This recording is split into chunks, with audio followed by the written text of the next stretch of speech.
Hey guys, welcome to Collider Movie Talk for movie fans. I'm your host, Ashley Mova, and this is the daily show where we give you all the latest news from the world of movies, put some insight into what it all means. Leading off the show today is Kristian Harloff. Wear your sunglasses and look at the moon, because it is time for the movie talk, the only movie talk. There I am.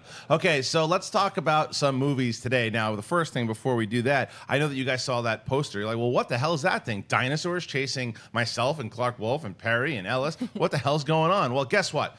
ArcLight, which is it's an incredible theater chain, and it is very popular here in Los Angeles. Our own Steve Frosty Weintraub had put together this amazing screening series that we're going to do with them. It's going to start a wonderful new series that we're going to be able to do. We're going to have live screenings, let's say, of Jurassic Park is our first one. You guys will come out, watch Jurassic Park, and there will be a Q&A afterwards with some of the Collider crew, and then after that will be a meet and greet. So it's a way for us now, because anytime we go to Comic-Con or Celebration, and we've done these meet and greets, and it's been really good to get to know you guys. But now, the reason why you guys have been connected to us in the first place is because we're all movie watchers. We all love movies, we love film, and we love talking about it. So what a better way than one of the classics of all time in Jurassic Park? We have a lot of the people who work here that are huge fans. We know a lot of you guys are huge fans, and what a way to experience it than by going to the ArcLight. So it is Tuesday, 8/29, 7:30 at the ArcLight Cinema.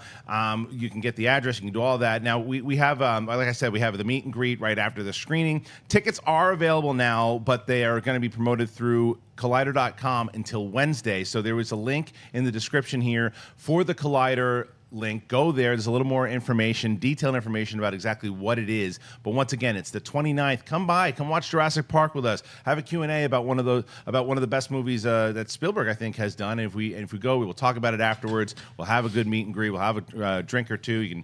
The buttered popcorn there is amazing. Go ahead and do it. So that's it. That's what we got. And Ashley Mova, who the hell else is joining us on this historic day? Also here is Jon Schnepp.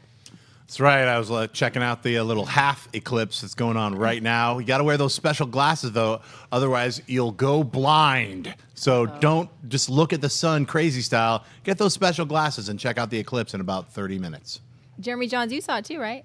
Yeah, that was my thing. If you're watching this live, bless you and thank you for that. But if you're watching it live, you're not watching the eclipse. I find that strange. I'm going to give short, concise answers today so we can get out of here so I can look at the sun, the moon blocking the sun. Also here, Clarke Wolfe. I agree with everything Jeremy just said. And hello. All right, so let's get into the first story. But before we do that, we do have some very sad news that I actually wanted to throw over to Jon Schnepp, because I was talking to Schnepp earlier about it. Had a lot of really kind words to say, and I'd like to echo that to you guys. So Schnepp, please tell us. Yeah, the bearer of sad news.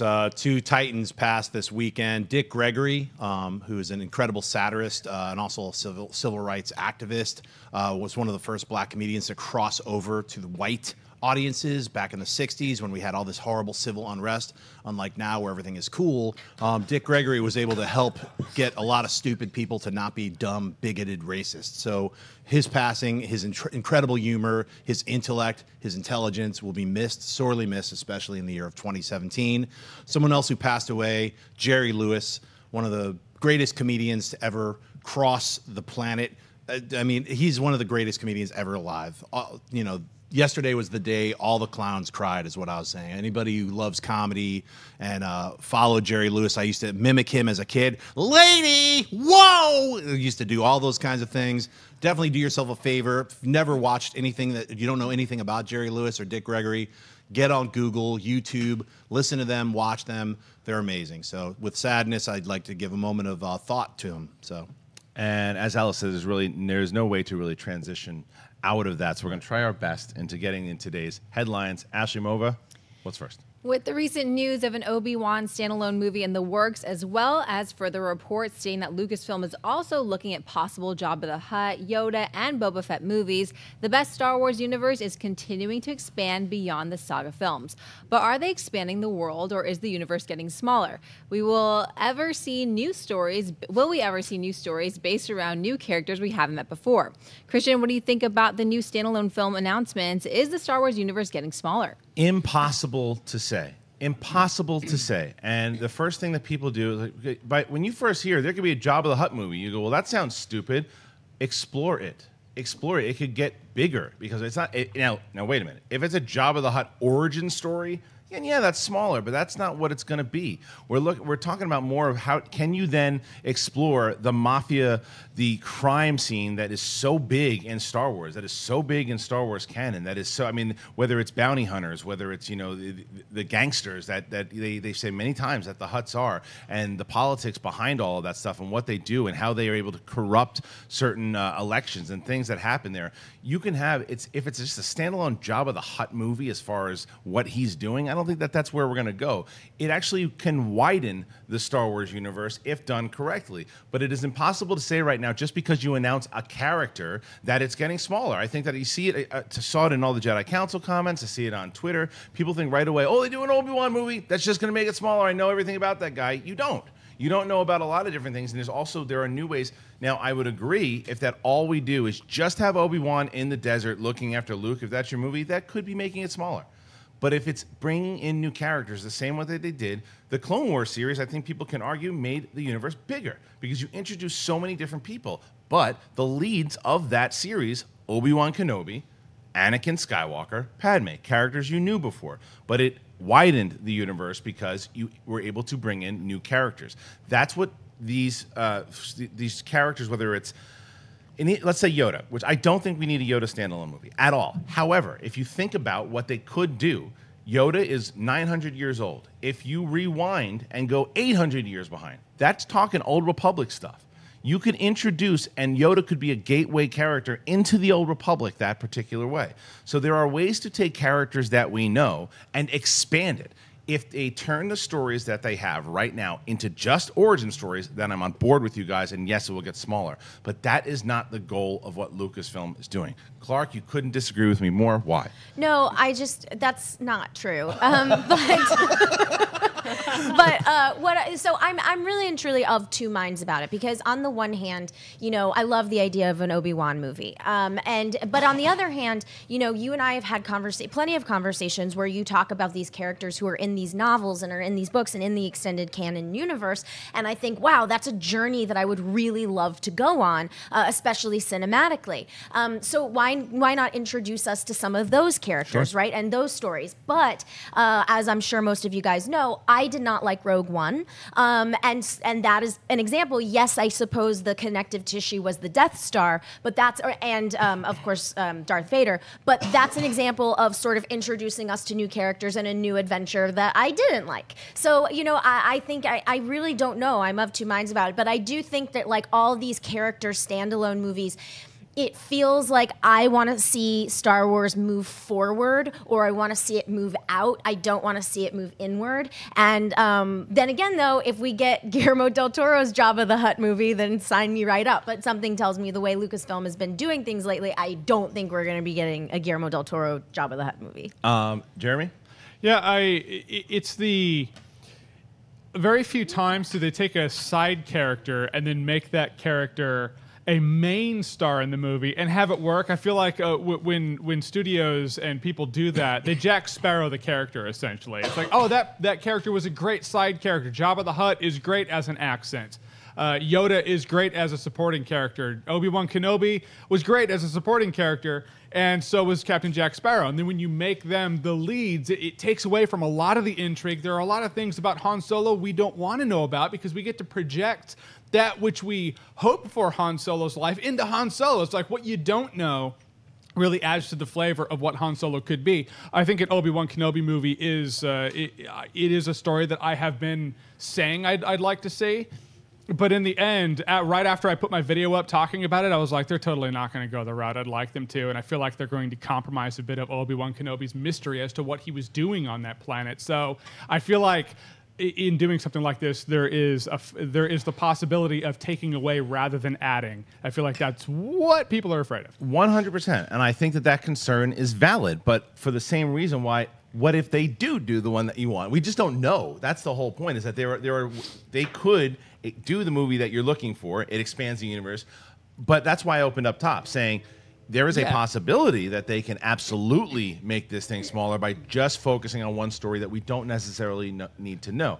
If it's connecting tissue, like Clarke even said with some of the things that worked well in Rogue One, that you can expand this universe in a way that everyone will be satisfied. The other thing, Schnepp, because do you think also there's no plans to stop doing Star Wars movies at least once a year in the foreseeable future? So is it smart for them to then lead with characters like Obi-Wan, Han Solo, to say, oh, Star Wars is really coming back, and now because the brand is like very similar to what Marvel did. Marvel, I mean, although they led with Iron Man, but they got it popular. Now they can do smaller movies like Ant-Man and Doctor Strange that people don't really know, and they still do very well.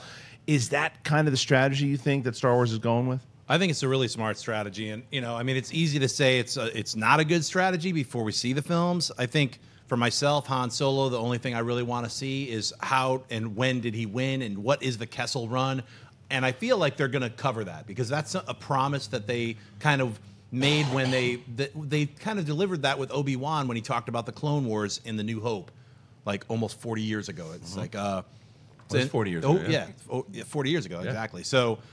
I mean, we've seen that. It's called the Clone Wars. We've got an animated series. We've seen the prequels. We've seen Obi-Wan when he was younger, training Anakin. We've seen all that. We've seen a kind of a delivery on a promise from a film 40 years ago. I don't see any problem in seeing, Jabba the Hutt as a baby tadpole. Just kidding. I don't want to see that. I want to see the Underworld series that George Lucas was delivering, back when they had 52. Yeah, gangsters. That's what Jabba the Hutt is. It's gangsters. Who wouldn't want to see a Star Wars Goodfellas? That's what Jabba the Hutt is to me. When you mention Yoda, I want to see young Yoda, not all crinkly. He's going to be brand new, like young, and in the Old Republic. That's where we get to see Knights of the Old Republic. That's how the doorway into this entire other universe is with these characters who, like Chewbacca and Yoda, they are a lot older and live longer than us humans. So they are literally like a tree. Like all those rings of the tree is like you were like, oh, that's where we're going now. In their life, we wouldn't even have existed. So it really is like by using these fantasy characters to be able to tell more stories. I think it's a great thing. So I think all of the movies they've announced, including the Boba Fett one, I think is going to be great because the Boba Fett should be like the yin yang to the Han Solo film. Yeah. So I'm excited about all of them. I don't think it's making the universe too small. I think that's a small-minded way of looking at it. I think it's actually opening up the entire universe. It is, as long as they also introduce brand new characters throughout it, because I think that they also can make sure that if they start introducing brand new characters, like maybe like you said, you were interested in some of these novels, if they start placing in new characters in these standalone movies that got us excited and said, hey, wait a minute, we want to see that person. Now you've introduced us in a movie, in a popular movie, through a popular character, and it further expands it. And they got to sell those toys. That's right. All right, Ashley, what's next? Fox Searchlight has finally set a release date for Super Troopers 2. 17 years after the first movie hit theaters, the original will now drop on April 20th, 2018. Original director Jay Chandrasekhar returns to helm the sequel with his filming team, Broken Lizard, raising $4.4 million in a 30-day crowdfunding campaign that was launched on Indiegogo in 2015. Super Troopers 2 will now open against Warner Brothers' Rampage, starring Dwayne Johnson. Focus features Tully, starring Charlize Theron, and Lionsgate's remake of Overboard.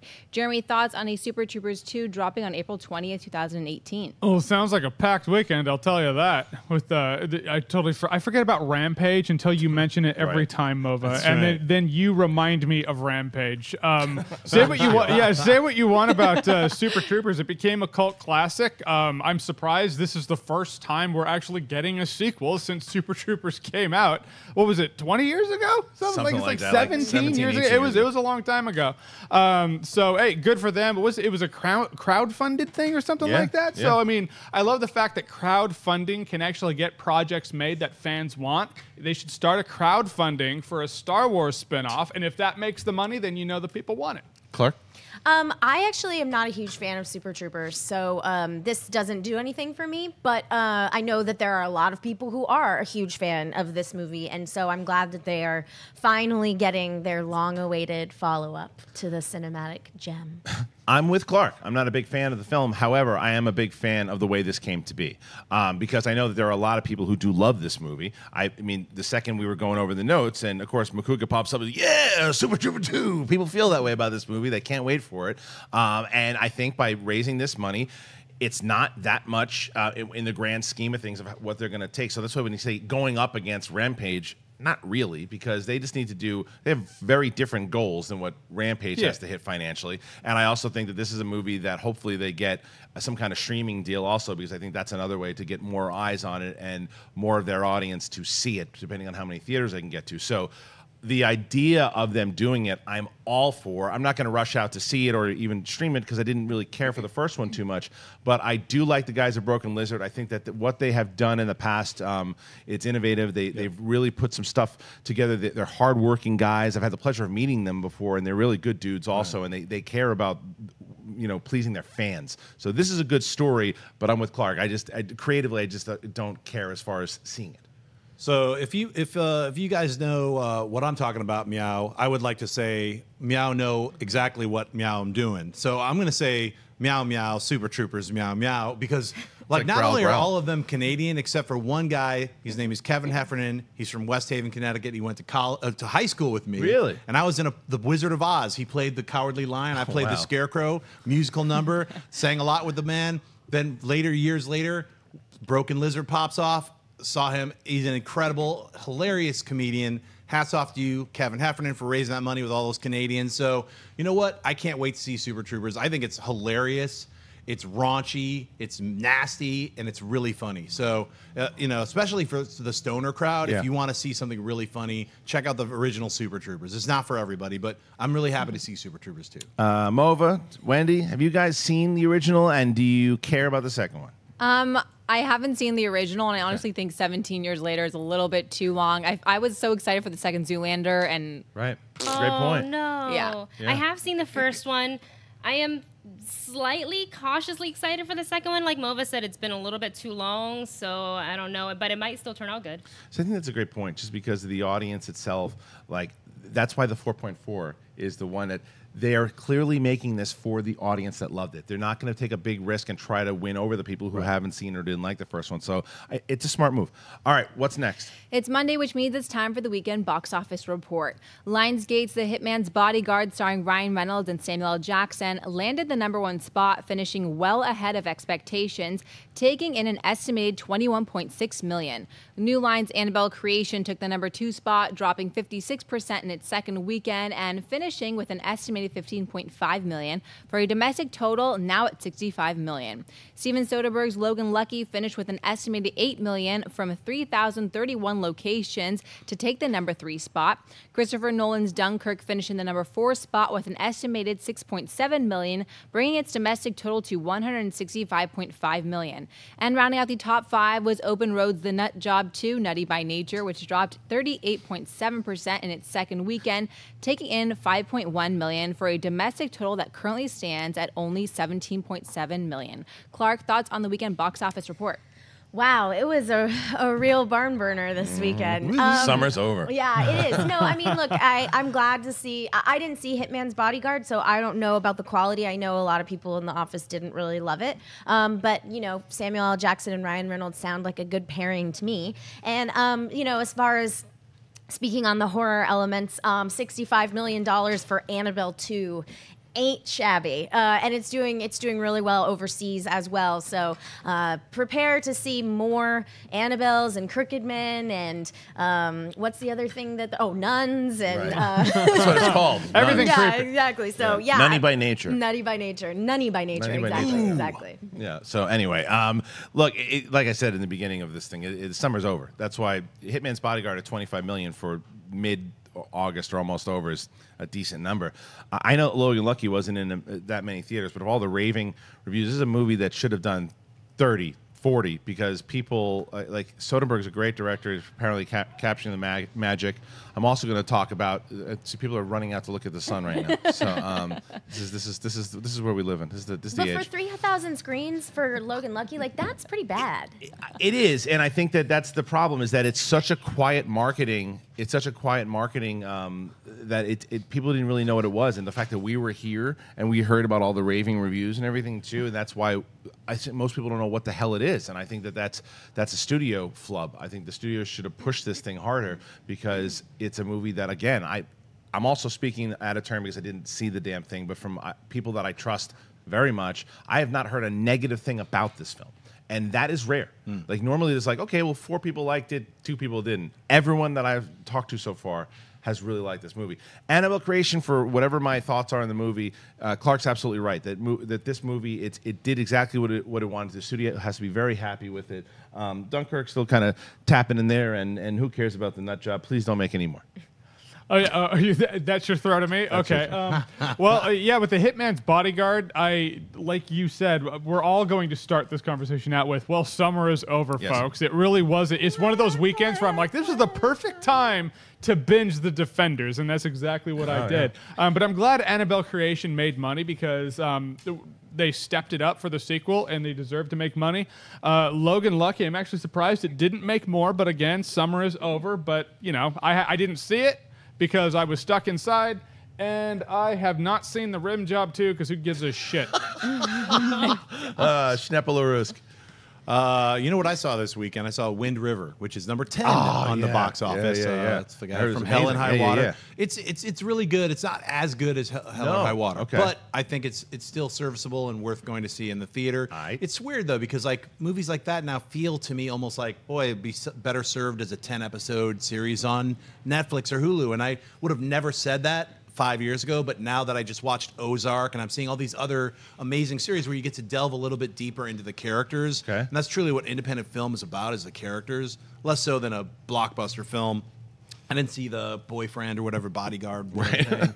I'm going to see Annabelle. I didn't get a chance to see Logan Lucky, but I think you're going to be surprised at the next weekend's box office because it's not a major distributor who's releasing Logan Lucky. It's Steven Soderbergh. And he's got a plan, and his plan was to slowly spend the money that most studios spend for months of advertising. He has that budget now that it's in theaters. I don't know if it's going to backfire or not, but now he's starting a big push for people to be aware that it's in theaters now. So we'll see if that works. I hope it works. All right, now it is time for Buy or Sell.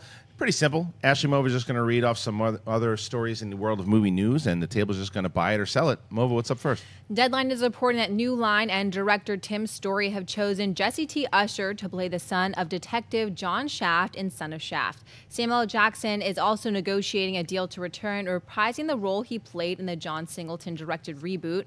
Also returning per Deadline sources will be Richard Roundtree, who starred in the original film and returned in the 2000 reboot, in which Jackson's character played his nephew. Usher will play the son of Detective Shaft, who, after being estranged from his father, finds himself teamed up with him. Production is set to begin later this fall with a release date not yet determined. Schnepp, buy or sell a Son of Shaft movie with Jessie T. Usher, Sam Jackson, and Richard Roundtree? Well, I usually just cold buy anything that's called Son of, like Son of Godzilla. I'm in. So I'm going to definitely say I'm buying this because I enjoyed the 2000 Shaft, and I really love the Shut Yo Mouth Shaft, the original Shaft. So, you know what? If there's a trilogy and they're doing it this way, which is like, it took 17 years for them to make the Shaft from 2000, and now 17 years later, they're making the Shaft, the third Shaft in this weird trilogy of like 35 years of getting shafted. Shaft me in. Sorry, Schnepp, I'm going to sell this pretty hard, and I think I'm going to sell it because Tim Story's just not good. He's just not good. Barbershop was good. Fantastic Four sucked. So I mean, you have hits and you have misses. That's true. Barbershop itself, but I mean, I don't know. This to me starts to blend more of what Fantastic Four, that kind of action and kind of there needs to be some fun in it also too. And I don't know. And then Usher. Nothing in here makes me go, oh yeah. I'm with you. When I initially heard Son of Shaft, I'm like, well, that could be cool. Who's doing it? But Richard Roundtree, the original Shaft, is in it. Yeah, I know. Samuel but I mean, Jackson, the second Shaft, is in it. You got a third Shaft. Shaft. But the director's where it lies for me. The director is where it lies for me. Like if they were, if you told me F. Gary Gray or Tarantino or somebody was doing this, then I'd be like, all right, wait a minute, that could be really interesting. But sometimes the director's not like, you can't tell me who directed Girls Trip. You can't tell me. I'm just saying there's certain directors when they're doing a comedy that it's like it fits in better. Well, sure, but the difference is with Girls Trip is that it worked and it played off well, and he knew how to direct the particular actors. But it was the cast that really made that sing. No, not just. You have to have the right cast. I'm not disagreeing with you at all, but you've got to have the right director to make those parts work. And definitely, I see what you're saying. Yeah. I just feel like I'm just going to argue the other way that I think That's fine. Tim Story might be able to pull this off. Clarke? I buy it. And speaking of Girls Trip, one of the screenwriters of Girls Trip is the screenwriter screenwriter on this film. And so, yeah, I think I like the idea of them doing an action comedy bent, especially considering the I just saw Girls Trip a few weeks ago and loved it. I thought it was super fun and had a great time with it. So I love taking that sort of sensibility and giving I mean, Sam Jackson is funny. And so if he's on board, like, I think that's super cool. I love the different generations of Shaft. I think it's great. So I buy it. Jeremy, can the director of Ride Along 1 and Ride Along 2 make this work? You know, like Schnepp said, sometimes the director is best suited for the. It's possible. You know, I'm 50-50 on this. I'm literally on the razor's edge on the knife. I'm going to buy it because if I am 50-50, I usually lean towards the side of optimism. I love the fact that Son of Anything is how you buy things. So I'm glad you both bought Son of the Mask. Good for you guys. I brought it down like that. But, you know, we'll see what happens. I love the fact that this is a trilogy 3 or 4 decades in the making. Like, yeah, it's a trilogy. There's no remakes whatsoever. That's cool. All right. What's next? According to a report from The Wrap, Paramount Pictures is moving forward on its big screen adaptation of Andrew Lloyd Webber's musical Sunset Boulevard, with Glenn Close in advanced talks to play the part she originated on stage in 1994. The studio is now actively searching for a director and leading man to star opposite Close, but The Wrap does say Ryan Murphy was approached at helm, but no deals are in place. Webber's musical is based on the iconic 1950 Billy Wilder film starring Gloria Swanson as a delusional former star, Norma Desmond, of silent pictures whose career ended when movies became talkies. Production is eyeing a January start, but a release date has not been set at this time. Christian, buy or sell Glenn Close in a Sunset Boulevard music adaptation? I'm going to buy or sell it in a second. I don't know why I'm reading the comments, but as far as no one said that Tim Story directed Girls Trip. It was an example as far as how particular writing. I was just saying, like, the director of Girls Trip, a lot of people wouldn't be able to name him right off the bat. Him or her, I don't know who. It's he a man, directed. and he's worked with a lot of that cast before. Internet, did you do that internet thing where you jump to a conclusion because it was cool and before you actually analyze? Internet. People are screaming and saying, Internet. he didn't direct that! But he didn't direct that! Right. No one said that he directed that. All right. Anyway, as far as this story goes, I'm going to buy Glenn Close in Sunset Boulevard. I think that I know that some people are going to be like, wait a minute, that's a movie that shouldn't be touched. But I think that this is a movie, you put the musical adaptation right now, say what you want. I happen to be a big fan of La La Land, and so am I. I love it. But there are some people who don't like it. But what you can't argue is that it did put the interest in musicals back in the forefront. And I think by doing this and putting Glenn Close in there, who's a fantastic actress, this could be something very interesting. And I'm excited to see what they can do with it. Schnepp? Yeah, I'm going to buy this too. I mean, I wasn't even aware that there was a Sunset Boulevard musical. And Clark and Riley were like, yeah, from 1994. Andrew Lloyd Webber was like, damn, all right. Shows you that I'm a big musical nut. But you know what? I love the original film. It's like all my friends in the dark. If you've never seen the original Sunset Boulevard, I think it's on all of the streaming channels. See it. Do yourself a favor. Learn about Billy Wilder. Check out that film. It is a classic. And that's why, for me, I'm excited to see Glenn Close, who's such an incredible actress. I was completely unaware of the musical aspects to it, but I could see how it could actually transform very, very easily. So I'm excited to see it. Yeah, it seems every 10 years or so, the Hollywood way lends itself to musicals. Every decade, the musical comes back, and then a few movies get made as musicals, and then it drops a little bit. So La La Land is probably the biggest spike that pattern's had. So it lends itself to a musical. That's fine. I guess I could say it's fine. Like, in no realm will I wake up in the morning and be like, I so need to see that musical today. You know, I enjoyed La La Land. I agree with you. It put all of this on the map. The reason we're getting this is the direct causality of La La Land.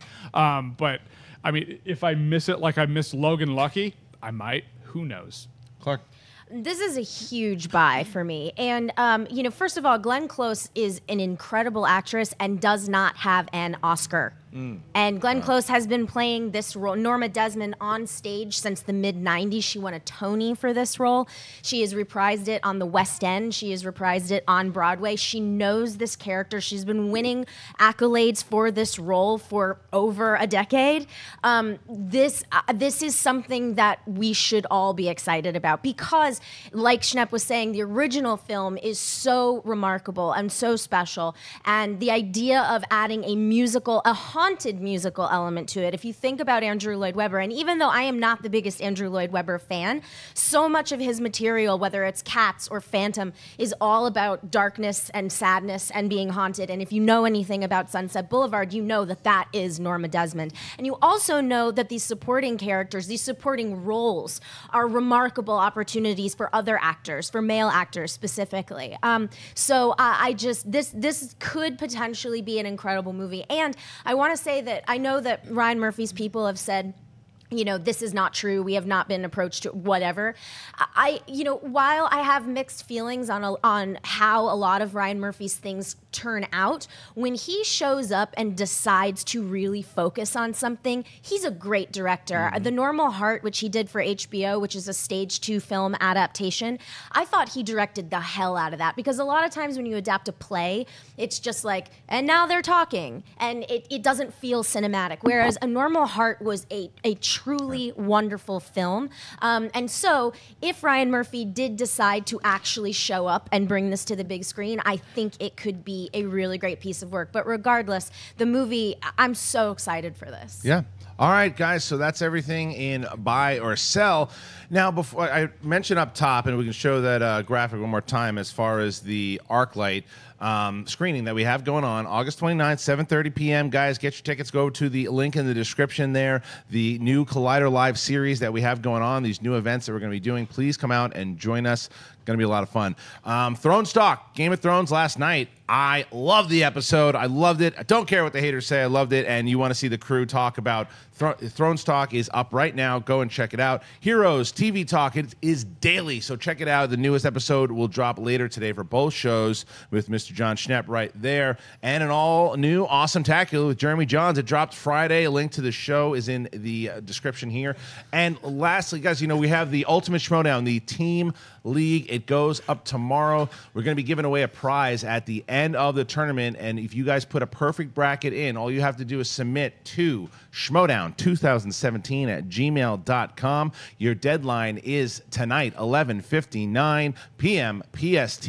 Go ahead, submit a bracket. Watch some of the specials. We put a special up there if you want to break it down. You can check out the Schmoedown Rundown. They also give a nice little bracket there, predictions, so go and check it out. All right, now let's get to Mailbag. What do we got? Matt writes, Hollywood will always reboot movies. I get it. But in your opinion, are there any movies that you can never reboot? Like it would be considered in poor taste? I would assume yes, but then they remade Psycho way back when. So are there movies that should never, ever be rebooted or remade no matter what? Thanks in advance if you take my question. You guys are the best. Well, first of all, your assumption was right because the Gus Van Sant movie was horrendous. It was a shot-by-shot remake of Psycho, and it was terrible. Vince Vaughn had no business being in that movie. You were right to assume that. Rocky is one that should not be touched because when you hear about what happened, now if they would have made that movie with like Richard Gere or whoever the hell they were looking at to do it initially, then maybe you could have. But there was something about the magic that happened. Stories like that just don't happen anymore. Not the story itself of Rocky; they've been retold a billion times, but what had happened as far as how he did it, the story behind it, the fit of what Stallone brought to the character of Rocky. That's why he's played him, now 7 times. That's one I don't think Apocalypse Now could be touched. I don't think that Schindler's List should be touched. That would be, but there's movies as far as that just don't. Now, I'm not telling you that the events in those movies could not be revisited, but those particular movies, they shouldn't be touched. And leave Ninja Turtles alone from now on. Clarke. Yeah, I have too. And like you guys know, I've talked about it a lot. I'm not inherently anti-remake or reboot. I think that there's a lot of side stories that fans can really embrace and enjoy from a lot of our favorite properties. But there are 2 movies that I think should never be remade. One of them is Back to the Future. And the reason I don't think Back to the Future should ever be touched, aside from the fact that it's a great movie and a classic, whatever, is because Back to the Future is very much a movie of its time. It is a time capsule. And so to recreate the almost silliness of a DeLorean, like that's part of the joke in the movie, is you made it out of a DeLorean. Like that is so specific to the time and place in American culture. The other one is Jaws. Now, I know that, are these both yours? Yeah. Oh my God. Well, great minds think alike. But I'll let Jeremy talk about it more. But big main point for me is, so Jaws is an adaptation of a novel. The movie Jaws is not very similar to the book at all. There are a lot of big changes that they made to the characters. And so I would feel like even if you adapt the novel and don't remake the movie, Jaws has still redefined that type of film. I mean, can you think of another shark movie that could even come close? Sharknado in quality. Right. Yeah, well, to each their own. Schnepp. Deep Blue Sea. But you, I love me Deep Blue Sea too. But you get what I mean. So so both of these movies I don't think should ever be touched. Well, Jeremy. I had three. You took two of mine, All right, and nice. you expertly touched on them. Son-in-law? Another one I would say is Son-in-Law. The Son of the Mask should never be touched. Indiana Jones was another one yeah. because Indiana Jones again is a product of its time. And instead of making Indiana Jones sequels where Indiana Jones is older, you can make movies that capture the spirit of Indiana Jones but take place later, like an Uncharted movie would. The Uncharted game is very much Indiana Jones in modern day. So you have to press forward with new properties that roll with the times and are like, okay, we can't make a movie that's an 80s adventure, but we can make a movie in modern time with that same adventure spirit. But it'll be a time capsule for 2017, let's say. So I think an Uncharted movie would be a better route than an Indiana Jones sequel or an Indiana Jones remake at this point. Schnepp. Yeah, I'm glad you said that. Tom Holland echoed the similar sentiments. He's playing Drake in Uncharted, and he said, you know, what we're going to make is the Raiders of the Lost Ark for now. Yeah, great, And awesome. So that's exactly the point. I think everything and anything can be remade and rebooted. Rocky, Jaws, Back to the Future. They're concepts, and they would not be our Back to the Future that we grew up with, but like imagine maybe even 5 or 10 years from now, they make a movie called Back to the Future, but they're going back to 1989.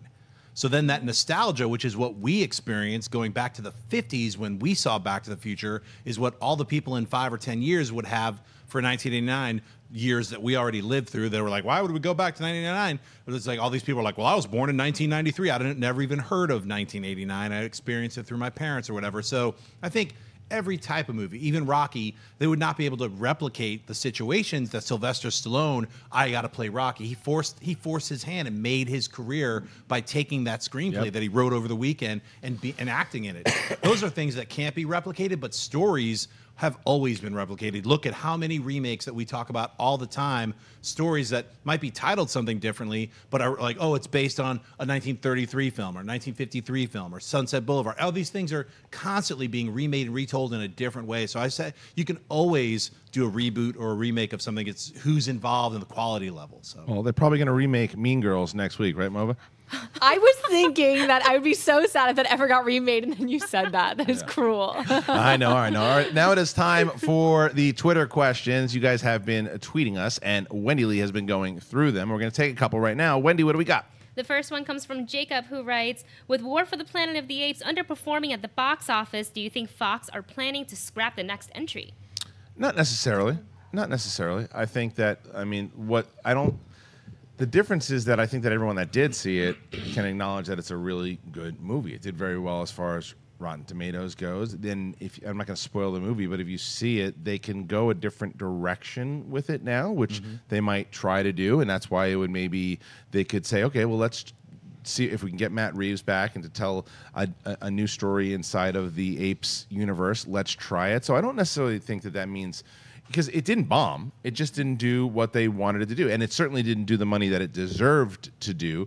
But no, I think that they can still do it. Am I crazy? No, I agree with you. And also, I think, if anything, instead of scrapping the movie, they should just replan their release date.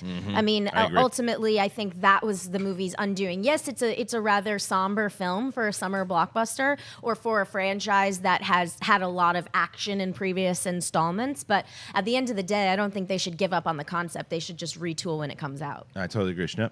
Yeah, I think Reeves is going to be busy directing the Batman, so I'd like him to come back on as story and producer and see someone else take over and do the fourth and the fifth film, and then somehow wrap that into the original, Planet of the Apes. I think that would be incredible. I think that would be the plan. Like I said before the movie came out, what I want is a solid trilogy. If you do 4 and 5 and they're not great, at least I have a solid trilogy. I feel like I have that. Going forward, they could change the tone a little bit and start to blend it in with that original. Heck, maybe they'll just jump and be like, I don't know, maybe we'll do the original. I don't know, but it does lend itself to having sequels, but at this point, I don't need it, but I'd like to see it. All right, Wendy, what's next? All right, this next one comes from Mr. Yazman300, who writes, "What movies made you fall asleep in the theater?" Wow. So many. Star Trek, the motion picture, Superman Returns. Oh, man. Yeah, the one. The Conan reboot. Ooh, that was bad. There was some other one. What happened? You know what? And this isn't the new Annabelle. I was passing out, but I've just been tired. The League of Extraordinary Gentlemen. I fell asleep in that. Yeah. I fell asleep in Get Smart.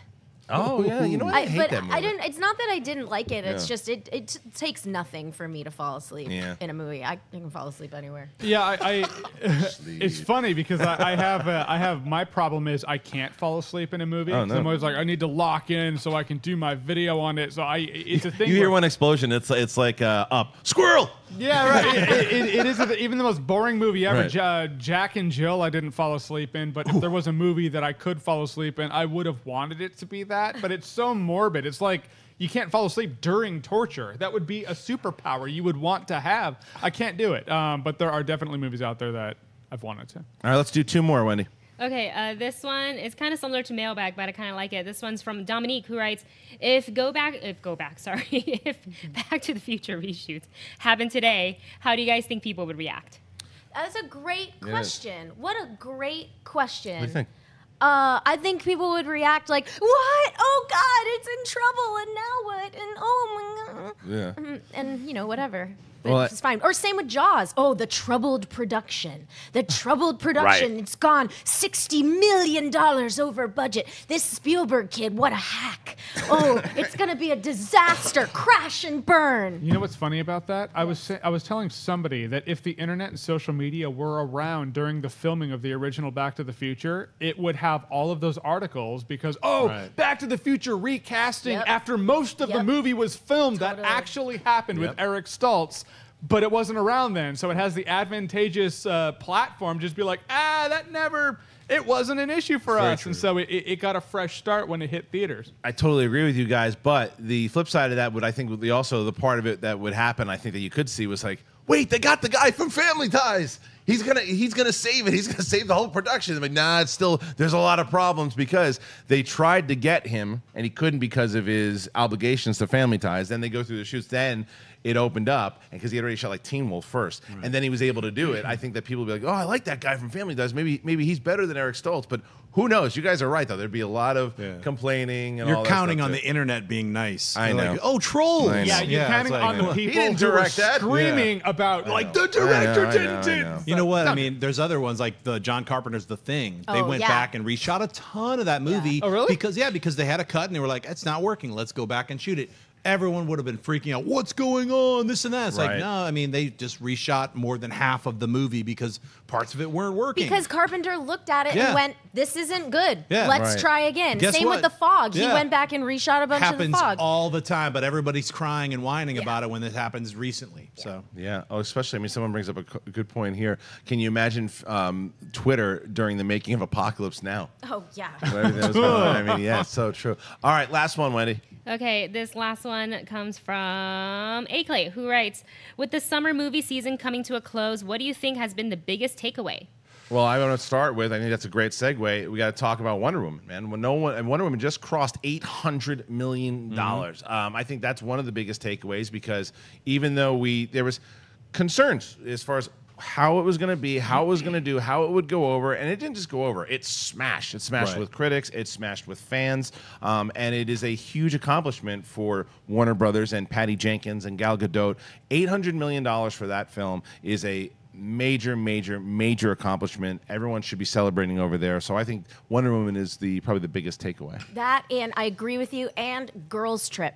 Like, it's come up already once during this panel, but Girls Trip is hilarious. It has had staying power. It is making money in the theater. And as we all know, it's really hard to get people to come out to a theater on opening weekend, let alone a month or 6 weeks after. Packing houses. I saw it, I think, a month after it came out, and my theater was full. So I think studios need to pay attention to, make good movies, obviously, with, Wonder Woman as an example. But also, expand your audience, women of color, people of color. There's more to the summer movie season than just perhaps what we take for granted. Yeah, Jeremy. Yeah, and also a letter to the studios here. If you have a solid first 2 acts of your movie, that will make people forgive the weaker third act of the movie, which is what I believe happened in Wonder Woman. But the first 2 acts were so good, it's like, yeah, sure. All right, that's fine. The third act is fine. So Wonder Woman, is that your biggest surprise, you think, of the summer? Oh, yeah. Well, Wonder Woman